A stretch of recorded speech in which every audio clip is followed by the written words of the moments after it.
Hey everyone, and welcome back to another edition of Ray's Reviews. Just wanted to give everyone a quick update on the Celsius situation, which unfortunately there is no official update from Celsius on the situation. I've spoken with many other Celsians and even some people who actually work at Celsius. So here's what I learned. Let's go. All right, so based off of some conversations with people who work at Celsius, other Celsians, and just general community leaders, here's the latest intel I have, which unfortunately isn't much, but let's go. Number one, the company is still functional. It's lights on like usual. People are working around the clock, including the weekend, and that also includes Alex Mashinsky. The company is still operating normally and continues to pay weekly interest on Monday. Number two, any news reports or articles that are not official statements from Celsius, please be careful of. They are not official statements from the company. Now, of course, is there a possibility that there could be a degree of truth to some of these articles? Of course. But is there a possibility that these news reports are completely fake and also have the truth bent? Also very possible. After all, these news reports often reference things like according to people close to the matter or according to unnamed sources. These are not official statements and not official references from people at Celsius. So unless these are cited sources, please be careful because sometimes media likes to twist things to get views. All right, number three, employees at Celsius also have their assets locked up as well in Celsius. This withdrawal freeze doesn't just apply to you and me. They also have a vested interest in resolving this as soon as possible. Some of the employees have a lot of their net worth tied up in Celsius, even their life savings. There is no preferential treatment for them to be able to withdraw assets over you. We are all in the same boat, so I think we have a vested interest to kind of get the situation resolved as soon as possible. And number four, Celsius will eventually make an official statement on their website or Twitter. Until that point in time, anyone posting any other information is just speculation and rumors. Information is very tightly guarded, and it is highly unlikely that there is any information leak. However, the radio silence will not last forever. There will be an official statement at some point. Until that point, we just unfortunately have to be patient. All right, so these are the official updates and facts that I got, which I know is not a lot, but I tried my best. I even was like, hey, I'll buy you guys a beer, but they wouldn't budge. So now let's move on to speculation and rumors. Everything I say next is of course my own personal thoughts and opinions. These are not facts. Just treat it like I was drunk and I was grabbing a beer with you in the pub, but only one beer, because after that my face turns red.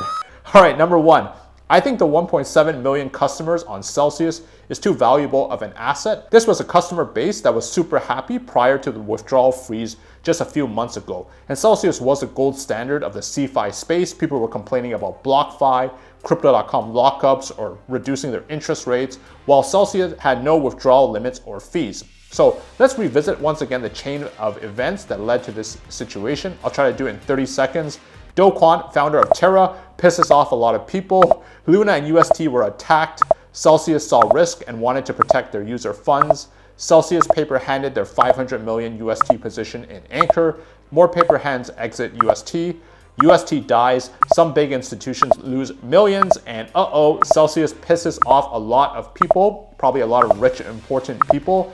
Because Celsius is so transparent, people see staked ETH, which Celsius has a lot of, as a target. They go and try to mess with the peg. They go and spread FUD all over Twitter and news sources. Paper hands leave Celsius. Celsius tries to stop withdrawals because they have to stop the paper hands. Celsius has a liquidity crisis, and now we're here. All right, so when you really analyze the chain of events, it really was like a black swan event. There was nothing wrong with Celsius prior to all these incidents. But this 1.7 million customer base on Celsius, now this is a very important asset, and I'd be really surprised if a lot of other companies haven't realized this by now. In fact, I think a lot of companies would die to have this customer base intact and whole. Think about all the companies that pay tons of marketing expense just to build up a customer list and wish it could be a size like the one that Celsius already has. Number two, let's talk about Goldman Sachs rumors. Now, would it surprise me if Goldman Sachs wanted to place a bid for Celsius and their distressed assets at a discount?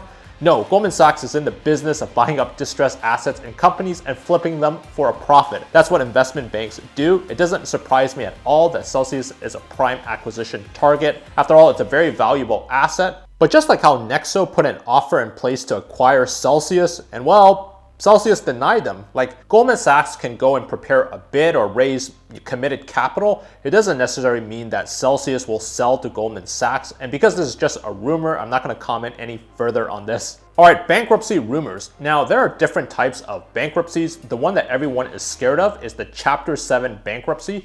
And that is the one where business is shut down and all the business assets from real estate to personal property are sold and unsecured creditors are paid in order of priority.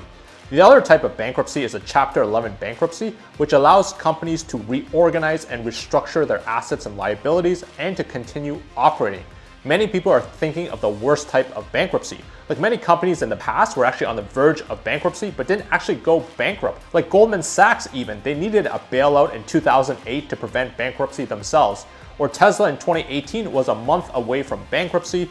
Apple in 1997 was 90 days away from bankruptcy before they were rescued by Microsoft. Many of the biggest, most iconic companies at one time or another were on the verge of bankruptcy. So just because there's talks or concerns about bankruptcy doesn't necessarily mean that it's gonna happen. All right, but let's talk about what I think Celsius needs and what they want. First off, I think that Celsius does want to continue operating as an independent entity.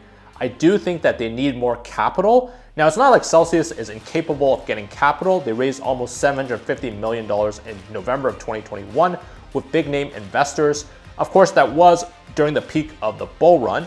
But now with Rod Bolger, the former CFO of Royal Bank, as the new CFO of Celsius, I think he's being thrown right into the fire. And this is a problem that Rod Bolger needs to solve for Celsius, which is raising capital and risk management. Like, everyone talks about Alex Mashinsky, no one talks about Rod Bolger, the CFO of Celsius Network, and how he was the CFO of Royal Bank of Canada recently, also the former CFO of Bank of America Operations, and also formerly the CFO of Citibank North America. Like, if you need to raise funding from traditional finance to rescue you, then Rod Bolger is the guy that you want in the seat, in my opinion. He's your bridge to the TradFi world and all the sexy lines of credits there. Now, hypothetically, if Celsius were in negotiations with other counterparties to raise capital, they would probably need to keep dead silent in order to make the deal go through. But of course, everything I said is just speculation and rumors, where I was just sharing my own personal thoughts and opinions. Now, am I personally still optimistic in the survival of Celsius Network? Yes, because unless there is an official statement from Celsius Network, everything else is just speculation and rumors, including my opinions. None of it could be actually true. And let's not forget that the whole cause of this Celsius bank run was just people kind of listening to a lot of FUD on the internet and Twitter, and that kind of led to how we are right now. So I'm just gonna wait for the facts, official statements that come out from Celsius Network. I'm happy to share my opinions and thoughts, which I just did, but once again, I am still optimistic. But how about you guys? What do you guys think? When do you guys think Celsius is gonna break their radio silence? Are you guys hoping for the best or preparing for the worst? With that said, I hope you guys enjoyed this video. As with anything and everything, please do your own due diligence and research. Don't trust anyone, including myself, but please like and subscribe this video if you guys enjoyed it, and I'll see you guys in the next one. Take care.